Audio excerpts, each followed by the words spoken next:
বগুড়া সদর উপজেলা পরিষদের সাবেক ভাইস চেয়ারম্যান মাহিদুল ইসলাম গফুরের উদ্যোগে শহরের মাটিডালি হাইস্কুল মাঠে ৪ শতাধিক দুস্থদের মধ্যে খাদ্য সামগ্রী বিতরণ করা হয়েছে। অনুষ্ঠানে প্রধান অতিথি ছিলেন বেগম খালেদা জিয়ার উপদেষ্টা অ্যাডভোকেট AKM মাহবুবুর রহমান। বিস্তারিত থাকছে ডেস্ক রিপোর্টে। বগুড়া সদর উপজেলার মাটিডালি হাইস্কুল মাঠে বিএনপির উদ্যোগে দুস্থদের মাঝে খাদ্য সামগ্রী বিতরণ করা হয়। অনুষ্ঠানে সভাপতিত্ব করেন সাবেক ভাইস চেয়ারম্যান মাহিদুল ইসলাম গফুর। প্রধান অতিথি ছিলেন বেগম খালেদা জিয়ার উপদেষ্টা অ্যাডভোকেট KM মাহবুবুর রহমান। অনুষ্ঠানটি সঞ্চালনা করেন অ্যাডভোকেট সোহেল রানা। অনুষ্ঠানে জেলা কৃষক দলের সাবেক সভাপতি ফার্মার SM রফিকুল ইসলাম, রেজাউল করিম টুলু, গোলাম মোস্তফা, খায়রুল ইসলাম, ছাত্রনেতা রেজাউল করিম বাতেন, ওমর ফারুক এবং এহসানুল বাড়ি বিপ্লব সহ অন্যান্য নেতাকর্মীরা উপস্থিত ছিলেন। বক্তারা উল্লেখ করেন, বিএনপি সবসময় জনগণের পাশে দাঁড়িয়েছে এবং ভবিষ্যতেও থাকবে।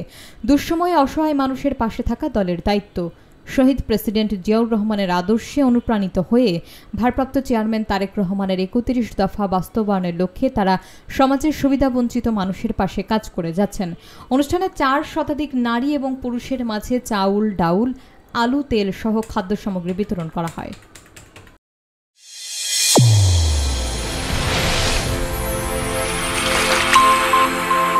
চ্যানেল A1 হৃদয়ের স্পন্দন।